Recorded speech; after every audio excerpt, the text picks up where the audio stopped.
Hey, everybody, and welcome back to This Week in Cleantech, your favorite 15-minute roundup of the biggest stories in climate and clean energy each week. You're listening on Friday, March 27, 2026, or some date in the future. We can't go back in time, but we do move forward. There's no stopping that. If you don't know me by now, I'm Factor This content director Paul Gerke, joined as always by Cleantech commentator Mike Casey of Tigercomm. Mike, no guest in the waiting room today. We've scared them all away, brother. High five. Great success. Great success. Very nice. Is that funny? Is Borat still good? Is it back Dude, yet? It's probably coming back around. Borat is eternally funny. Eternally funny. God, we have that safe space between us for Borat references. Yeah, well, I'm not PC, friend, so it's all right. Well, speaking of not PC, first, it's hard to talk about this stuff when you've got people in our armed forces losing their lives overseas. We're going to set aside the commentary on that, but do want to acknowledge their loss. And I think, the loss of innocent life. But I just say, I know we reported on it last week, but to see Doug Burgum on Monday, the Secretary of the Interior of a country that has already declared itself financially insolvent and clearly in need of new power, handing $1 billion of our tax money to Total to go away and not produce offshore wind is got to be the most disgusting and pornographic thing I've heard of out of this crew outside the Epstein files. It's just... As Senator Tom Tillis of North Carolina said, I'm tired of stupid. And I was probably good to have a reporter on this week because I just wanted to get that off my chest. But you look at this thing and you're like, how effing stupid can you guys be? Not ideological, just bald-faced stupid. But we did her. I want to give a listener shout out to Stefano Palumbo from HSBV Infrastructure Finance Americas and to our former Tigercomm alum, Brian Willis, who messaged me today. He likes the show. Yeah, I just want to mention, in case any of the listeners or viewers are a little confused right now, Mike's referencing the big energy story this week. I would argue one of the biggest stories that we've seen in a minute, in which Total Energies is backing off some offshore wind lease areas. In response, investing that money, $1 billion supposedly back into natural gas infrastructure or something to that effect, Mike. It's not as if offshore wind is dead in the water either. We had two huge news nuggets over the past 2 weeks or so, two projects sending power to the grid, commercial power for the first time at COVW offshore Virginia and at Revolution Wind, Connecticut and Rhode Island too. These are big milestone moments in multi-gigawatt projects that have been in the works for a decade or longer, some of them, and just to sort of abandon that, much less pay seven figures, or wait, no, that's way more than seven figures. $1 billion is so many numbers I can't count that high, Mike. But to pay him that much to go away, it says an awful lot about the administration and how much they hate offshore wind energy in particular. But I dither as well. If you guys want to be a part of the show, we have an email address set up for that. We found out that it was having some glitchy issues thanks to our avid listener, Rao Konadena. We've got it fixed, though. It's TWIC at Tigercomm, TIGERCOMM.us. Don't memorize that, though. We're talking about changing it already. We'll get you an update if and when that happens. We do have 5 big stories in climate and clean energy this week. Mike, let's start with story number 1. Okay, so our first story, Julia Jacobo from ABC News.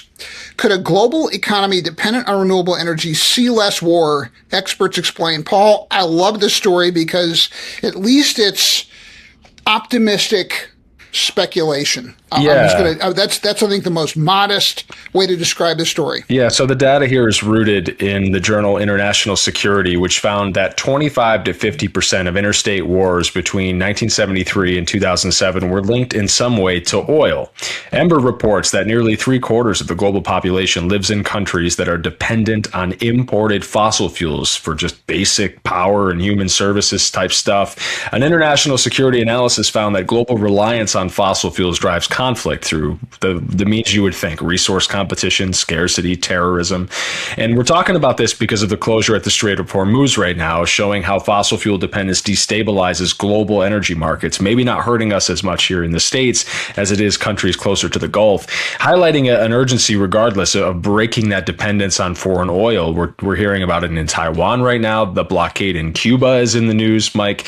Simon Steele, Executive Secretary of the United Nations Framework Convention on Climate Change, said, quote, "If there was ever a moment to accelerate that energy transition, breaking dependencies which have shackled economies, this is the time." I agree with that sentiment. Mike, what are your thoughts? Yeah, so we should note, this is not a new idea. No. And military leaders like General Wesley Clark and current leaders in several European militaries are drawing and redrawing the connection between renewable energy and national security. This is a real connection, and you have to figure, I think as my friend Jeff Wolf so eloquently put it on LinkedIn a few days ago, you would have a fundamentally different world if you had more renewable energy here. And, you know, I know I'm going to get lots of the fossil fuel bros on there and the bots all honking and hollering. But here's the thing. The bots love to honk. Yeah. If you're a realist, you have to get real about reality. And reality is that we've got a war that's happening, and the fallout from it is because of our excessive reliance on the dirtiest fuels in the history of the world. That's just a reality. So a cleaner economy could reduce fossil fuels that are causing global climate disruption. It could also bring greater peace, since less conflict would arise about those resources. Solar is the most abundant renewable energy and can be produced in cloudy conditions in Alaska or Germany. In one single container ship full of solar panels, you can ship as much energy as 100 container ships of coal. So I'm just going to leave it there, Paul. Let's go to story number 2. Story 2, River Akira Davis from the New York Times. It's titled, "Asia Turns Back to Coal as War Chokes Off Natural Gas." A very natural progression from story number 1, yeah. Mike. The shutdown in the Straits of Hormuz has removed about a fifth of the global supply of LNG from the market. Asia, by far the largest consumer of LNG, receives more than 80% of Qatar's exports. So now some Asian countries are rationing energy and dipping into state funds to alleviate price increases. Others are turning back to coal plants. LNG is cleaner than coal and more reliable than renewables, but it still depends on a steady fuel supply. In Asia, limited cross-border pipelines mean countries must rely on seaborne shipments from suppliers like the U.S., which is thousands of miles away, and Qatar, which is trapped behind the Straits of Hormuz. And Russia's invasion of Ukraine sent LNG prices soaring, marking the first of 2 major energy crises in 5 years. Paul? Right now, analysts in Asia think the countries are just going to temporarily switch to coal. They're going to get through the war and the price shocks associated with it. Further out, they can either stick with LNG or move back toward renewables. As we discussed last week, there is a good example right now of a country facing a less severe energy crisis. Pakistan, great example of a country that's facing a less severe energy crisis right now than it would have otherwise. They tripled their solar capacity between 2021 and 2024. A lot of distributed networks there as well, Mike. And we know that just from examples in Puerto Rico here closer to home, that distributed solar, listen, it's not the most reliable in the world in times of some situations, but in crisis, when the grid is down and you've got power and battery storage and nobody else does, you're feeling pretty smart. Story number 3. All right, Alistair Marsh, Bloomberg. JPMorgan warns against U.S. power grids.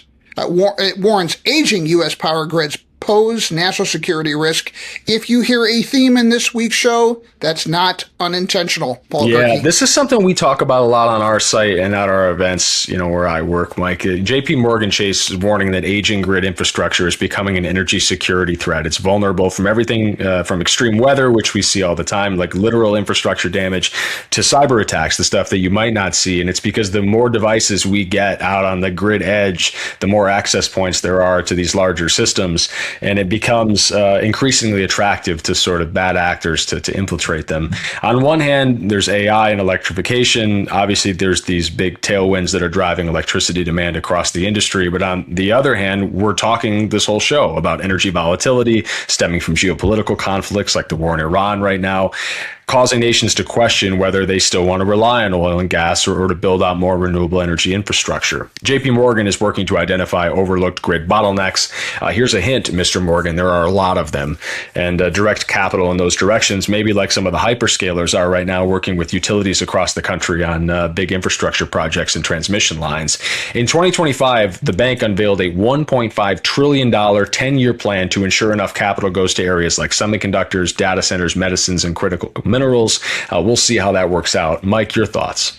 My thought is I need to reroute your email to Mr. Morgan, who I think has been in the ground for a while. Rest in peace. I think we need to reroute it to Jamie Dimon. Would that be okay with you, Paul? Yeah, I like to do the thing that Trump does where it's just like Mr. Apple or Steve Apple. Don't do things that he does. Don't you're a better man. Please do not. No. Don't go there. Okay, Brian Mendez, edit that out, please. All right. In the U.S., the grid is not federally managed like highway systems are. Each state or city has built power to serve its own customers, so it's a patchwork. And this means that grid resilience has to be addressed at a regional level, making it harder to advance permitting reform. Perhaps you have noticed that. Deploying grid-enhancing technologies nationwide. Lack of grid capacity is already impacting data center build-out, yes, and will is. continue to. Oh, yeah.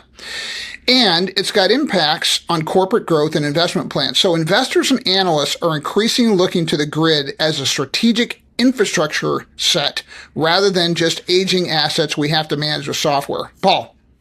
I want to say something about private capital here, and you know what? It's just too heavy of a topic to get into in 15 minutes or less. We'll have to save it for another show.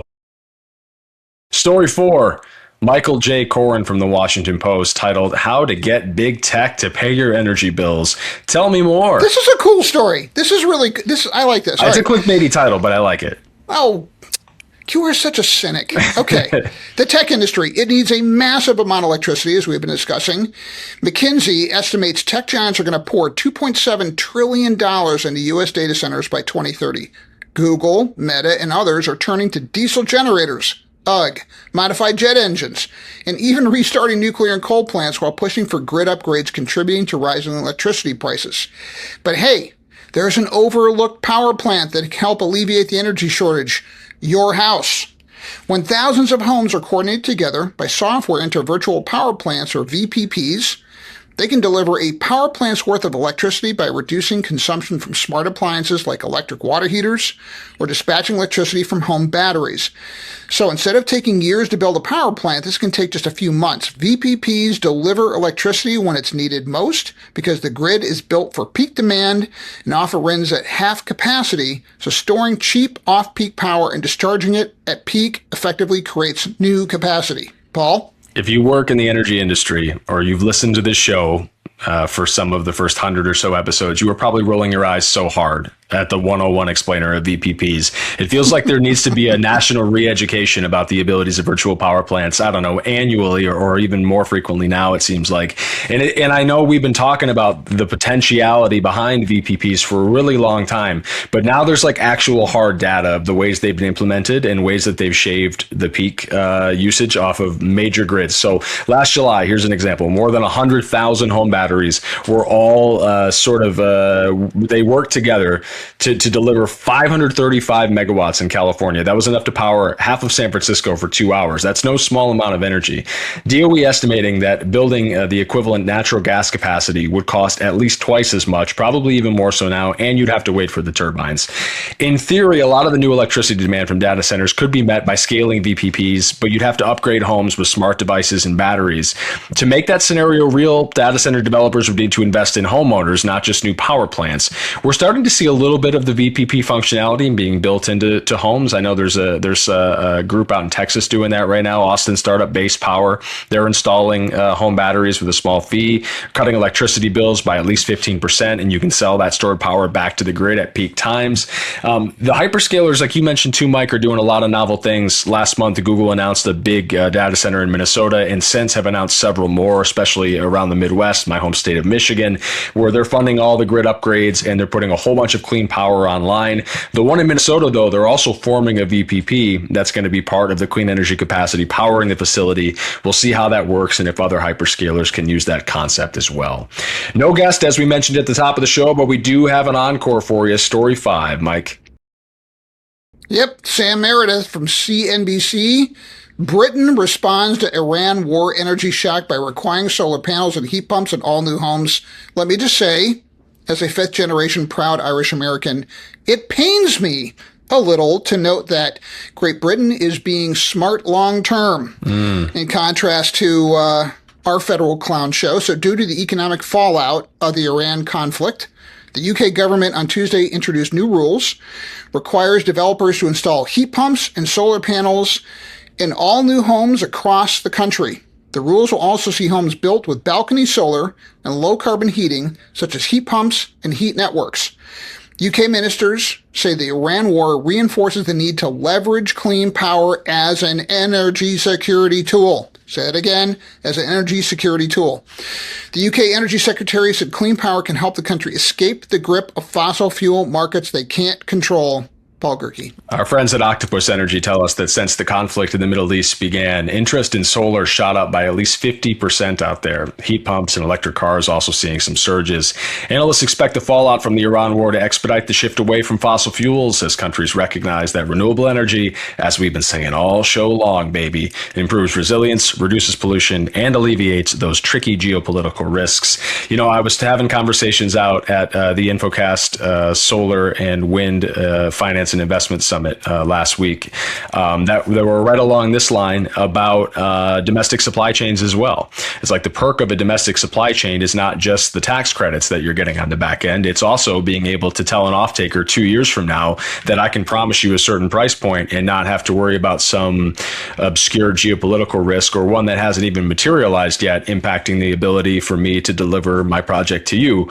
So the more that these companies build out their domestic supply chains and the more these companies or countries rather become more reliable on their own sources of renewable energy, I think the safer and more efficient everything becomes, Mike. That's sort of the ethos for this show. It is. And, you know, man, if you just told me that you were going to take Clarion's private jet to InfoCast, I might have ridden out with you. But yeah, I know that you're just trying to muscle me out of the limelight, and that's okay. I can be big about it.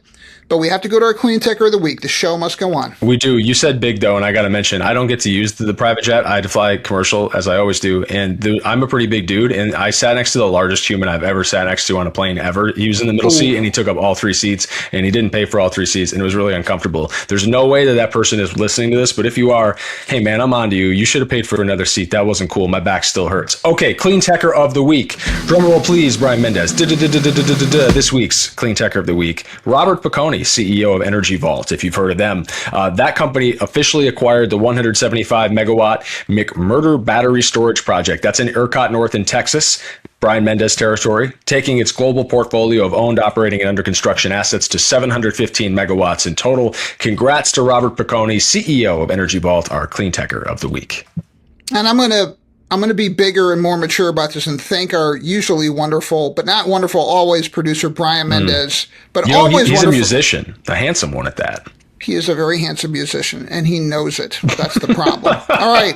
I want to thank our always wonderful Alex Peterson and Claire Quirin for gathering these stories. Yeah. All right, guys. And if you like the show, we welcome you back. We do this every Friday. It's called This Week in Cleantech. You just like it, favorite it. Depending on the app and platform you're on, you can subscribe, leave us feedback. Hit that email address we mentioned at the top of the show with story suggestions. We like to hear from you guys. You can read all the articles we talked about this week. They're in links in the episode description. You can also find them in the post on factorthis.com. Until next time, be good, people.